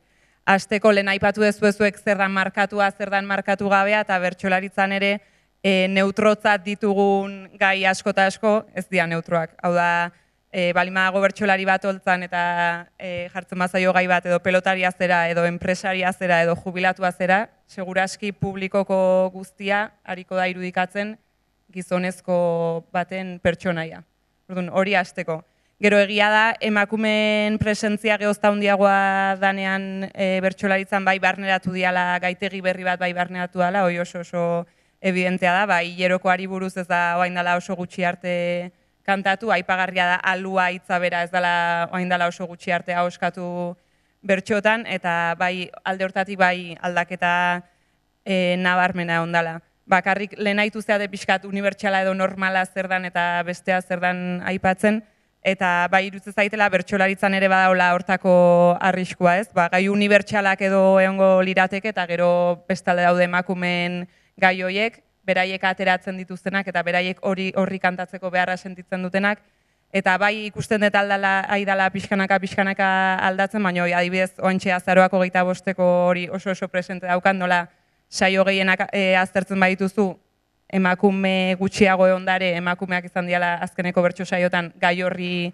kantatu diotenak, eta horrekin lotuta gero ere egitezait kuriosoa, ematen dula emakumeentzako gai horiek, emakume guztik berdin erantzungo genituzkela, eta netzako ez daude ez emakumeentzako gaiak ez gizonenak. 1000 gizonek 1000 modutan erantzungo lituzkete, eta 1000 emakumeek beste 1000 modutan. Eta adierazgarria iruditzen zait berriz anekdota pertsonal bat bezala edo, hor kartzelako gaierako eta erabiltzen dian gai irekitan edo askotan entzun izan dut, emakumeek badakaula joera bat, gure gai hoitara jotzeko, ez? Guri planteatzen zaigunen gai ireki bat, erditze bat kontatzeko edo emagin baten paperean jartzeko edo, eta nahi behin bertso eskolan pasazitzaiten olako gai zabal baten aurren erditze bat kontatu nula, eta gero bertso eskolan zeuden, beste guztik gizon hazian, baina behaiekin komentatzen nola baite, esatezian gizon hoitako batek, normala da zu gai hori hartzea zegertuko geratzen zaizu, eta nik esaten nun, aizait esaten hori, bere alabaren erditzea, bere bikotearen ondoan bizidun gizon bat, nik ez daukadan, ezakit, orduan, hori, beste gabe kontatzeko. Bizipen hori eukidaben gizon batek, zuk euki ez tozunean eta erreproduzitu dozu. Zenen lotzen da ni emakumean naizelako ezakit, matasun sena hori euki behar detela, eta gaina horri buruz kantatzeko joera handiagoa euki behar detela, ezagupen gehiago emakume izate utxagatik, eta beraz nahi dagokidala paperoi betetzea plazan. Bueno, denpori gabe ganera etortzen daukagu, nahi neuke igual amaierako errondatxo bat egin aurretik, iruditzen jatintezgarria dela, publikuan baten batek, galderaren bat, gogoetaren bat, edo zer planteatu nahi baldin badau, eskua jaso eta hurbilduko dugu mikro bat. Bate animatzen da, zerbait hor ideiaren bat eukio zuena, entzu zuena galdetzeko asmorik edo. Pentsatze zuen bitartian, izten joateko, bai nahi neukein beste errondatxo bat, ipatu dugu gaur egungo egoera zein dan, atzera begiratu dugu pixka bat, aztertu ditugu arrazoietako batzuk egoera dena izateko zeintzuk izan aldiren, nahi neuke jakin bakoitzak bere alorrian, ez dakit ze epe jarri aldogun. 10, 20, 30 urte barru nola irudikatzen dozuen. Zein uste dozue izango dela Andraskoak plazan eukiko daben presentzia hori, eragin erreal hori, hemendik 10, 20, 30 urtera. Hau da, azkan urteetan emon ditugun aurrera pausuak, baino azeleratuago dena joango da parekidetasunerantz, edo ez. Jarraituko dugu hobetzen, baina motel xama.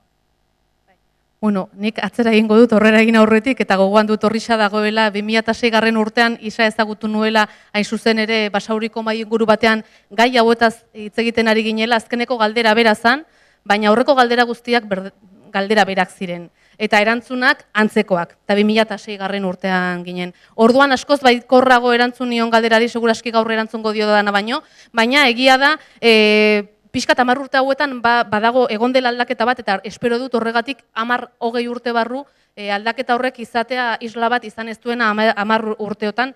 Batetik, mahai inguru horren bueltan, eta halako gehiagoren bueltan sare bat sortu da, eta literatura eta feminismoaren inguruko hainbat sare daude, emakumeen etxeetan irakurle taldeak daude, eta badago sare hori.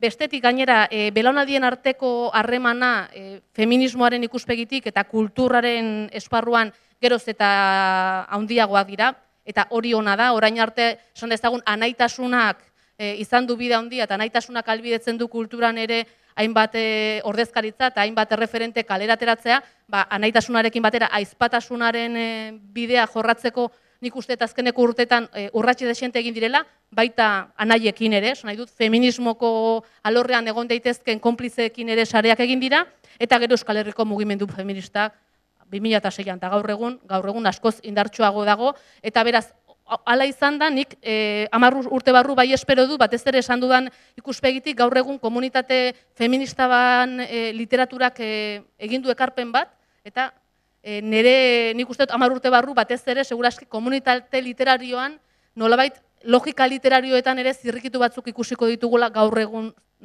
zoritxarrez ikusten ez ditugunak, eta nik bai espero dut 2026 urtean, idazle emakume batek bere lehenengo lan argitaratzen duenean, ez dezagun ikusi prentxan emakume eta gazte adjetiboak. Hori ikusten ez dugun momentuan, eta halako mahai inguruak ez dauden momentuan, seinale ona da. Gaur egun zoritxarrez, halako batek argitaratzen duenean, emakume eta gazte etiketa jartzen zaio aurretik, idazletasunare na baino lehen, ez? Hori nire asmoa. Bego? Ni oso igarle txarra naz, beraz, zer izango den idearik, ez? Baina, idatzek esan daben bezala ni bai ikusi dut, hori, bizi izan dakotik eta urte desentetan egon zala feminismoarekiko gaitzespen moduko bat esan, ez, lortu dugu berdintasuna, itxurazkoa, edo ez da izalakoa. Ez, ni horren alde nau, baina nien naz feminista izatea oso gauza txarra balitz bezala.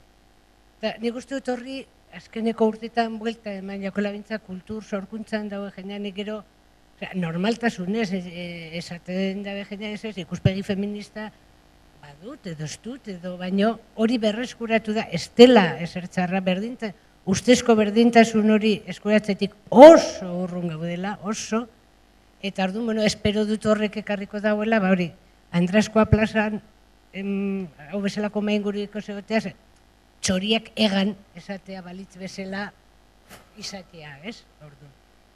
Baina hori kasik esperantza gehiago da, benetako ustea baino, ez? Kontrako korrontzeak ere indartsuak dira. Nik ere esperantza pixkatekin bukatzeko, ni nahiko baikor nago egia esan, hasieran nindet pixkat zuk esan dago mitoi zalantzan jartzean etorrela esan dut, baina bai iruditzen zaitu, hain artea ipatu ez dituten gauza batzuk, lehen esan dut, zentralidadea handia dakan gaia dela bertsolaritzan, bertsozale elkartean baitan gaur egun genero ikuspegia zehar lerro bezala dago, une oro dago presente, eta hortaz gain zuk esan duzu feminista ez feminista, emakume bertsolarik ere indute pausua saretzeko eta kontzientzia feministatik saretzeko. Orduan, hori, adibez, urtero iteitugu topaketak emakume bertsolarik, duela urte batzuk iruditu zitzaigun topaketa horietan gehatzea bakarrik gutxi zala eta hoain hilabetero aigea elkartzen larun bat goiz batez, orduan, lanketa dago bai emakume bertsolarin partetik, bai orokorren bertsozal elkartean oso presente dagoen gaia da, orduan iruditzen zait denboa gutxin asko aldatu daitekela egoera, edo, bueno, behintzak gustatuko litzaidak aldatzea. Taulat? Nik hemen ezautu ditu denei esker, argitxo batzuk ere japiztu zaizkit, ez, niretzako oso politia izan da entzutia, beak bertsolari aintzindariai buruz aipatu dituenak, hasi pelikula 2 edo 3 ikusi ditut hor badaudela, ez, edo zure komentaioak itzulpenari buruz, ez, ni oso harrituta nau ere bai, hainbeste emakumeotia eta gero hain gutxik egitea lana, eta zuk esan duzun espero dut, 10 urte baino lehenago liburutan agertzia, ez? Gure seme alabak nereak ikasten ari diranean, esate, ui, beida, emakume bati buruz bialdu diate gaurri, ez? Egiteko idazlana, bai, oain dela 20 urte idatzi zuen antzerkia, dorien dela 40 urte. Eta egia da guzti horien pentsatzet oso gertu ditugula. Eta borondate, intentzio pixka bai falta dela leku batzutan da bestetan, baina guri dagokigula azkenean, ez? Etorriko da guk egiten duguna. Hori ere nik uste torrela dela. Eta euskararekin adiaz jendea batzutan oso ezkorra jartzen da ni asko zehatzen naiz esaten dut, oain nahi bezu unibertsitatean iritsi zaitezke hori badima da zure helburua, edo nahi duzun guztia badaukazu euskeraz, eta hori oain dela oso gutxi, ez genuki izango gure gurasok eta espaliateke horraziko, ez? Dana xaxatzen. Eta pentsatzet gure tokatzen zaigula, badatorkienei, gaudenoi eta torkienei, bideak astindu eta hobetzea, ez? Eta bai dela gure lana, emakumeak iritsi daitezela leku guzti horietara, eta batez ere, daudenak, asko daudela, okidezatela, bereien behar duten ikusgarritasuna, ez? Iruditzen jat euskagula 5 minutu, amaitu horretik batek tarte honetan pentsatu dau galderaren bat, gogoetaren bat egin nahiko leuke, ez? Bai, Iñigo.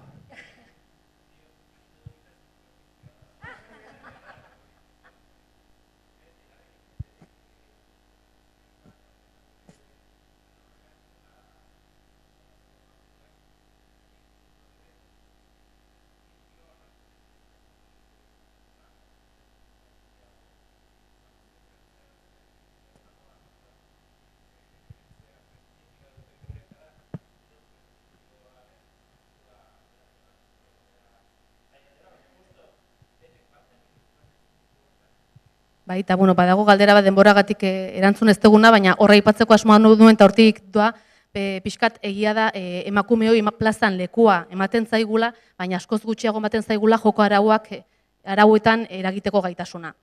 Eta beraz, joko arauetan eragiteko gaitasuna ez dugun neurrian, prestigioa eta kalitatea eta artista zer den eta sorkuntza zer den erabakitzeko aukera gutxi izango dugula. Orduan, bidea egingo dugu baldinetako joko arauetan ere joko arauak erabakitzeko eskumena ematen bazaigu. Eta hori noski guk borrokatu behar dugun zerbait da, baina ez dagokigu bakarri guri. Guk egin dezakeguna da, guk gure plazak sortu, gure joko arauekin, eta joko arau horien bitartez, nolabait komunitate bat zabaldu eta eragin beste plazetan joko arauak ikus ditzaten joko arau interesgarriagoak nik uste, ez? Baina iruditzen zait batez ere joko arau horietan dugula gure hurrengo urtetako borrokagune nagusia, ez, gaurkoa ikusita. Nik uste zuk esatezun joko arauak hor daudela ere bai, ez? Igual emakume gehiago animatu behar duten nobelak idaztea, eta segurazki aur eta zure jartzeagatik horrez pare-pare, eta dokumentaletan badakigu emakumeak eta gizonak daudela, baina emakumeak ere esan dezatela. Gidoirako badirudi aurten, lehenengo aldiz emakume askoz gehiago orkestu dira, egin duela horrelako salto kualitatibo bat horrek, baina ikaragarria, ez? Kuantitatiboa barkatu, kualitatiboa hoenik ez dakiu. Baina bai gertatzen dela produkziora iristen genan hor dagoen zeltasun horiek zergatik, bazkenean esperientzia ez daukan bati ez diozulako finantziatuko. Eta karo, esperientzia ez dauka ez padu egin, hor dagoen kate horri bai hautsi bertzaiola. Emakume gehiago eman bertzaiela aukera leku horietan, hor bai joko araua daude. Eta joko arau horietan esan behar da, euki behar due. Aukerak euki behar dituzte eta gero ikusiko deu, 2., 3., laugarrenengo duten. Nien bestela oso zaila da ez da horre iristea.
hausnartu zer nahi dugun, nora nahi dugun, joan ez daukagu zergaitik gizonen bide beretik joan, zer esan nahi dugun, ez daukagu zetan gizonak esaten dituzten gauza berdinak esan, eta planifikatu, zer daukagu egiteko nondik joan behar dugu, eta gero antolaketa bideak, antolaketa.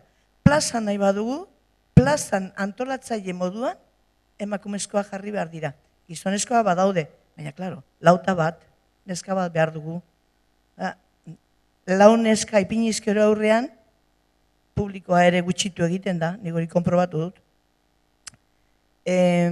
Orduan, normaltasun horretan aritzeko, bai gizonezkoki, bai andraskoak ere plazan antolatzaile montatu behar dira, eta horre ere gutxi ikusten dut antolatzaile moduan.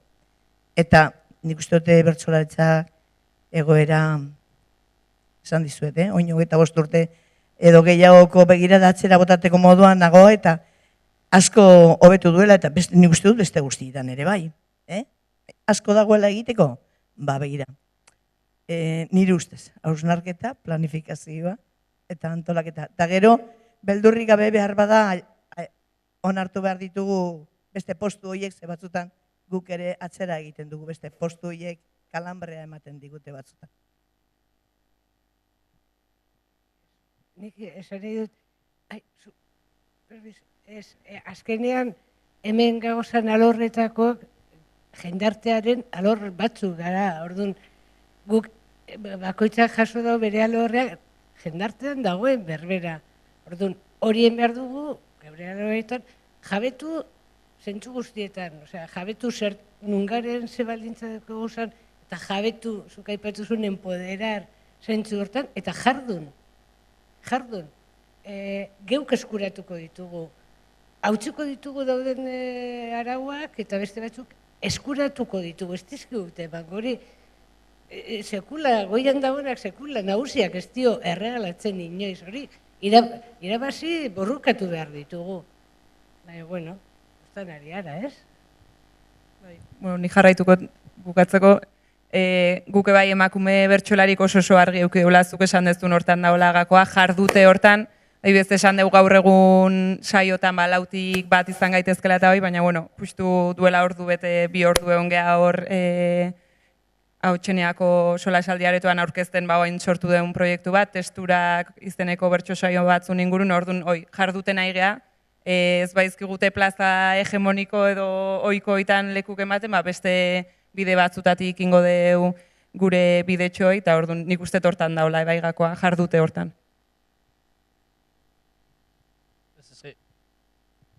Naztau egingo naz igual, nik be posgarri ikusten dut, gidari gizona eta lau emakume, baina gure zalantzape uki gendu zen, ez da, mai inguru kantolatzeko orduen, zelan beste mai inguru batzuetan erakundei zuzenien eskariak egin dere, gehiengoa gizonezkoa, da batzutan, ibili izan gara inkluso hori, ez da, ez dakit kuota, baina ea animatzen edo saiatu zaitezte emakumeen bat ekartzen dazaten ez dakit, hau da, kontrako mezu bat ere ematen ez duen, ez da? Emakume plazan honetan, emakumeak denak izatea horretaz hitz egingo dutena, da ez gizonen bat ere egotea hor zuen artean horrek ere esango duratzu edo etedan.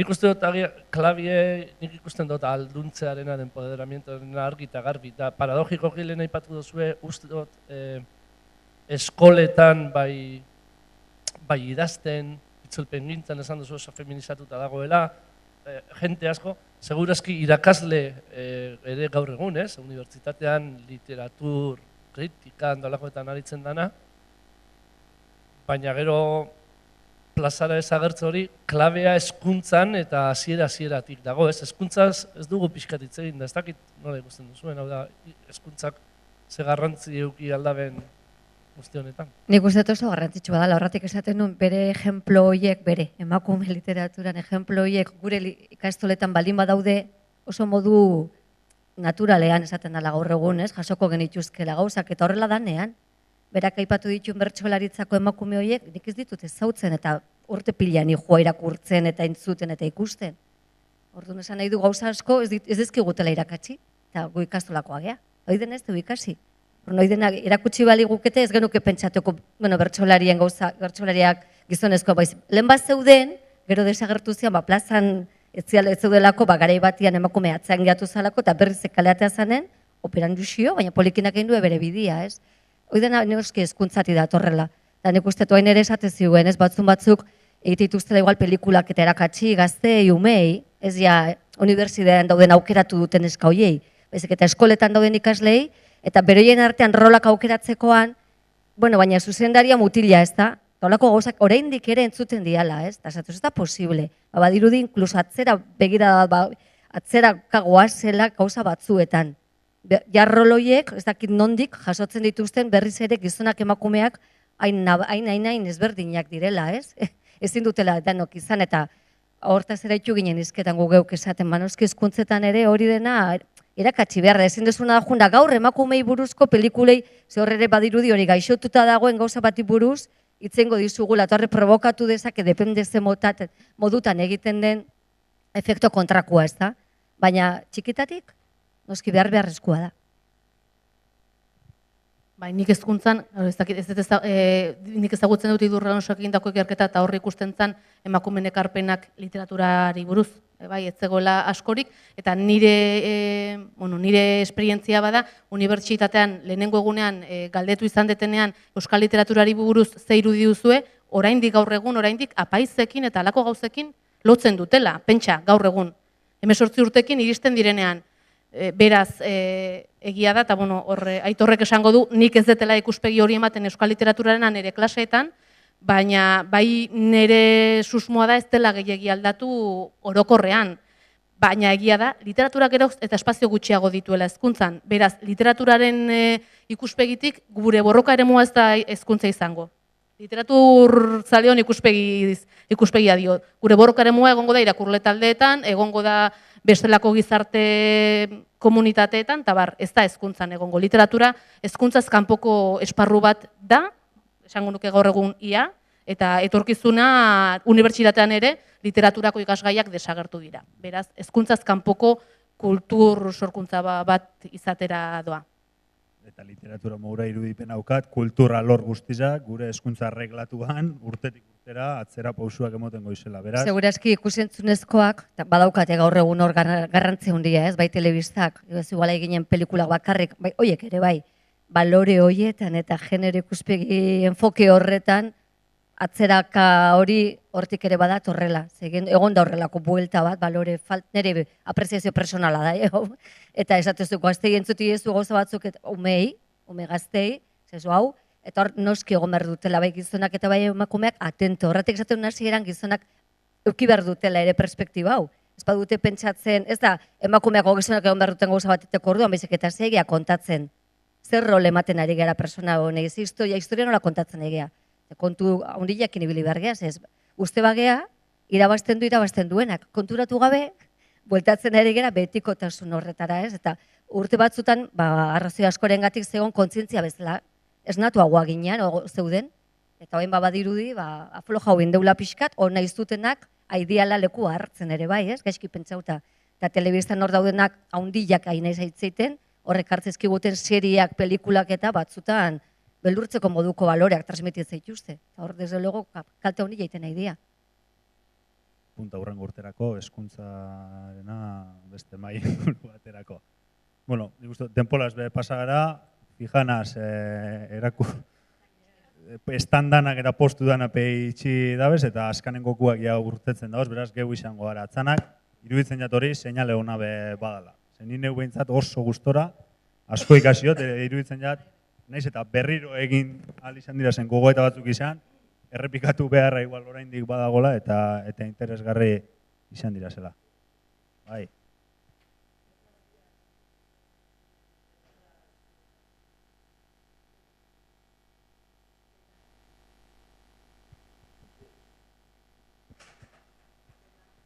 Pena hartzen dut entzuten dizudanean literatura eta zenbait gauza irakaskuntzatik aterako dirala edo hori.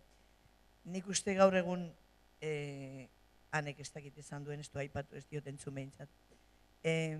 Eskoletan bertsolaritza sartuta dago. Ahozko literatura berez ni irakaslea izan naiz esaten dizut.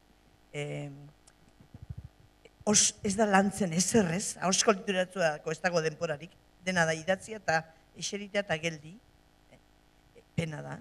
Gaina euskeraren berreskurapena hainbeste garrantzia bombo ematen diogunean guzturra handi bat, hori, ahoskoa ez da lantzen. Eta bertsolaritzari esker ahoskoa lantzen da eskoletan, baina asko. Ni landu dut eta horreni esker. Eta literatura dauka ez dakizte gaixo nola deitu. Irakasleek gaixotu egiten dira bertsolaritza erakutsi behar dutela esaten dutenean. Norbait eukiten dutenean horren babesa emateko edo eskoletan, asko goten dira pres bertsolaritza erakusteko, baina behar duten norbait garantizatzeko. Eta literaturarekin berdin gertatzen da, nik eman dut. Eta umeri asko gustatzen zaie, baina irakasleak gaixotu egiten dira, orduan ez dakiz zein den soluzioa. Literaturaz jarduten zaretenok, bertsolaritzak egin duen moduan, bere irakasleak eskaini irakaskuntzari eta sartu, edo gidatu, kanpotik barik barrutik. Umeri asko gustatzen zaie. Nik urte asko jardun ditut txikiekin, eta baita 5. eta 6. maila. Izugarrizko pena hartzen dut, zure hausnarketa hori entzuna. Nik uste dut, sartu behar dela, edo ikastaroak emon behar zaizkida irakasleak, titulua badaukate, baina asko eta asko ez daude prestatuta, literaturan emozionatzeko. Bai, barkat, oharrazkar bat. Bularretik mintzora egita asmoa badago aurrengan nik esaten duenean eskolatik kanpo ari nintzen 2. hezkuntzan. Eta 2. hezkuntzatik kanpo ez zait iruditzen arazoa denik gu juteala ez bada denbora, zenbat denbora duten hizkuntza eta literaturarako, zer eskatzen den eta zer den gaur egun hezkuntzak duen proiektua. Baina 2. hezkuntzaz ari nintzen batez ere. Egia da aurre eta lehen hezkuntzan bestelakoa da panorama. Eskerrik asko, danope etxera joateko beharra batzu bauge, langileape bai. Beraz, eskerrik asko, danori, eta bizarbe hemen egongo da gogoetaren gunea, eta hurbildu goizian eta arratzaldean. Zuri.